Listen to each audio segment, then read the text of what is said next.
Que se passe-t-il quand un jeune talent, un vrai prodige, explose sur la scène internationale à un poste bien précis, mais qu'en rentrant dans son club, un des plus grands du monde, il se retrouve utilisé un peu comme un couteau suisse tactique? C'est une excellente question.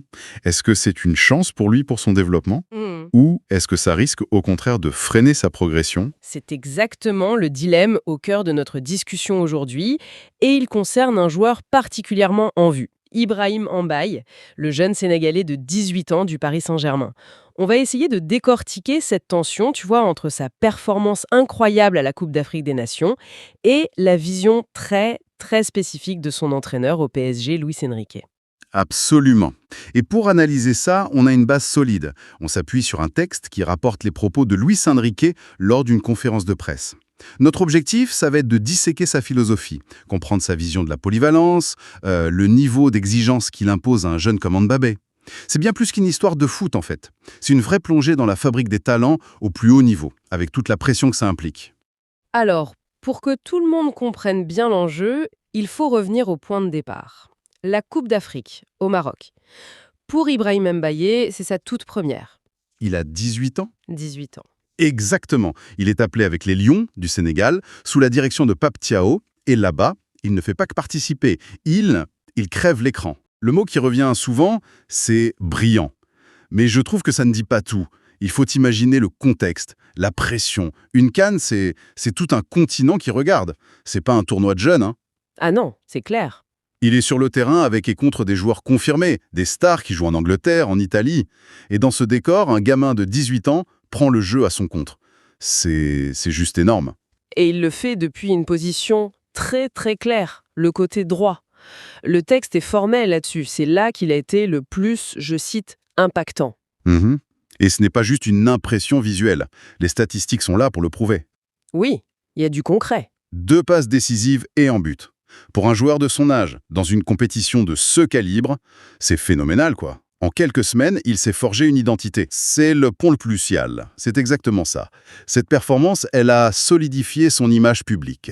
Avant, il était Ibrahim Mbaye, le jeune prometteur du PSG. C'était un peu flou. Après la CAN, il devient Ibrahim Mbaye, l'ailier droit percutant de l'équipe du Sénégal. Le titre a changé. Totalement.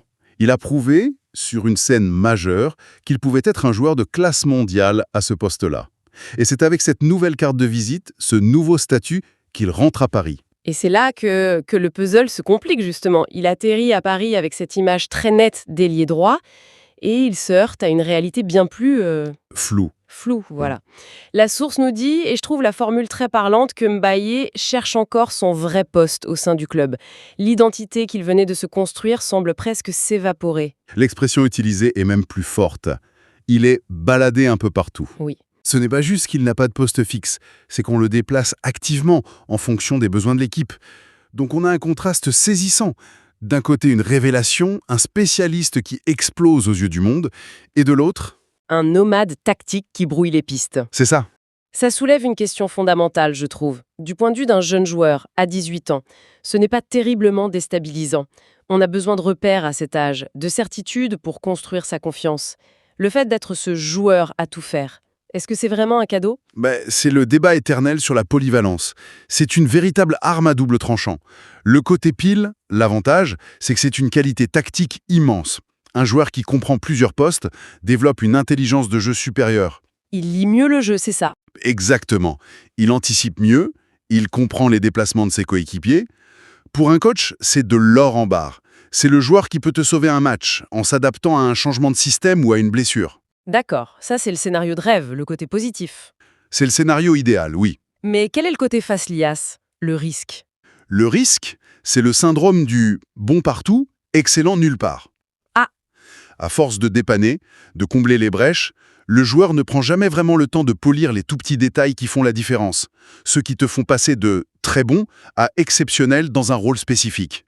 Il devient un couteau suisse très utile. Mais peut-être pas l'outil de très haute précision dont tu as besoin pour les plus grandes occasions. On a vu des carrières de joueurs très talentueux, je pense à un Alex Oxlade-Chamberlain par exemple, où pendant des années on s'est demandé « mais quel est son meilleur poste ?» C'est vrai. Le fait même qu'on se pose la question est parfois un symptôme. On a donc ce paradoxe. Spécialiste en sélection, nomade en club. La clé, c'est de comprendre si c'est un problème pour son entraîneur, pour Luis Enrique, et justement le texte nous donne sa réponse. Elle est assez surprenante. Il commence par parler de sa relation avec les jeunes en général. Il dit « Les jeunes sont très heureux, nous leur donnons la confiance et l'opportunité de jouer, pas 1 minute ou un match, mais beaucoup de matchs. Voilà. Ça, c'est la première partie de ce qu'on pourrait appeler son pacte avec eux. Il met sur la table ce que les jeunes désirent le plus, de la confiance. Et une confiance qui se matérialise par du temps de jeu. Pas des miettes, des vraies opportunités. Pas des miettes. De quoi s'installer. Mais, et c'est là que ça devient vraiment intéressant, il y a la contrepartie. Il enchaîne tout de suite, ils savent que nous sommes très exigeants avec eux. Je demande beaucoup plus de leur part. Attends 1 minute. Est-ce que ce n'est pas juste une phrase de coach un peu bateau, ça? Tous les entraîneurs du monde disent qu'ils sont exigeants. Alors, on pourrait le penser si on isole la phrase.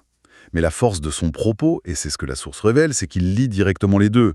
Ce n'est pas « soyez exigeant pour gagner ma confiance », c'est « je vous donne ma confiance d'abord, et en retour, j'attends de vous que vous vous dépassiez ». Ah, d'accord. La nuance, elle est capitale. La confiance n'est pas une récompense pour le travail passé, c'est le carburant pour le travail à venir. Il investit sa confiance pour provoquer une réaction. Ah, je vois. C'est un changement de paradigme complet. La confiance comme un point de départ et non pas une ligne d'arrivée. Exactement. Et cette philosophie, elle s'inscrit dans une tradition de pensée. L'école crufiste, dont Luis Enrique est un disciple.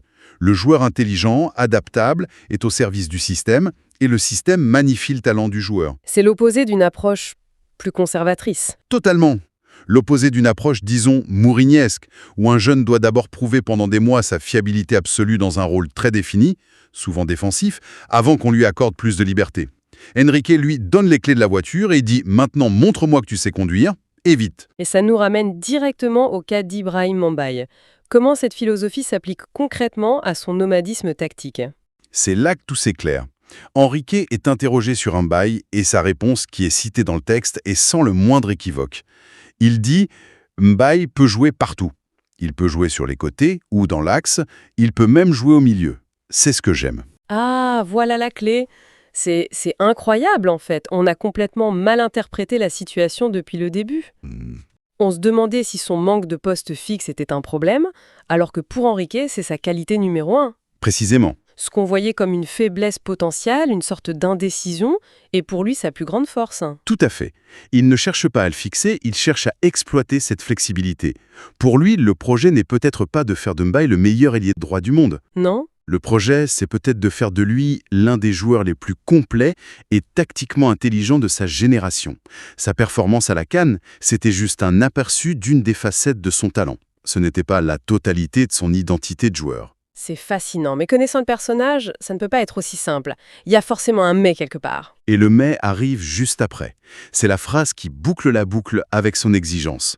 Juste après avoir dit « c'est ce que j'aime », il conclut par « je suis content en ce sens, mais je voudrais plus ». Voilà, c'est ça. C'est la signature de son management.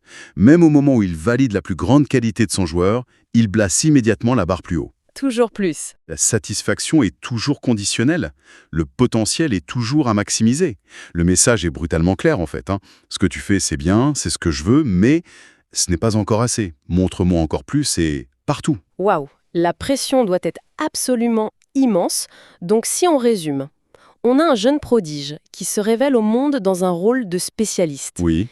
Et qui rentre au club pour être pris en main par un coach de classe mondiale qui veut en faire tout le contraire. C'est ça. Un joueur total, un caméléon tactique. En lui appliquant une pression constante pour qu'il excelle dans chaque rôle qu'on lui donne. C'est ça. C'est exactement ça.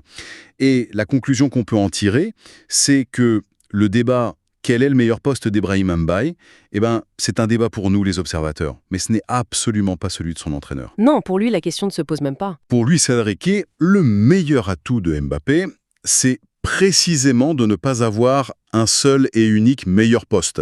Son excellence, dans la vision du coach, elle résidera dans sa multiplicité. Ce qui veut dire que son défi pour les années à venir est complètement redéfini. L'enjeu pour lui, ce n'est pas de convaincre son coach de le stabiliser sur l'aile droite. Non, mais de lui prouver qu'il peut maintenir un niveau d'excellence, de concentration et d'impact, qu'il soit aligné à droite, à gauche, dans l'axe ou même au milieu de terrain. C'est vertigineux. L'exigence ne porte pas sur la maîtrise d'un poste, mais sur la maîtrise de l'adaptation elle-même. C'est un défi mental et technique colossal pour un joueur si jeune. On comprend donc parfaitement la vision de l'entraîneur. Sa logique elle est implacable. Mais ça nous laisse avec une grande question en suspens, une question pour l'avenir. Hmm. Sur le long terme, cette polyvalence, qui est définie et exigée par le coach, est-ce que c'est vraiment la voie royale pour que le joueur atteigne son plein potentiel? Où est-ce qu'elle sert, avant tout? Les intérêts tactiques d'un club qui a besoin de solutions multiples et flexibles. Autrement dit, est-ce qu'on façonne l'homme pour le système, ou est-ce que le système peut vraiment façonner le meilleur homme possible? Je crois que seule la carrière d'Ibrahim Mbaye dans les années à venir nous le dira.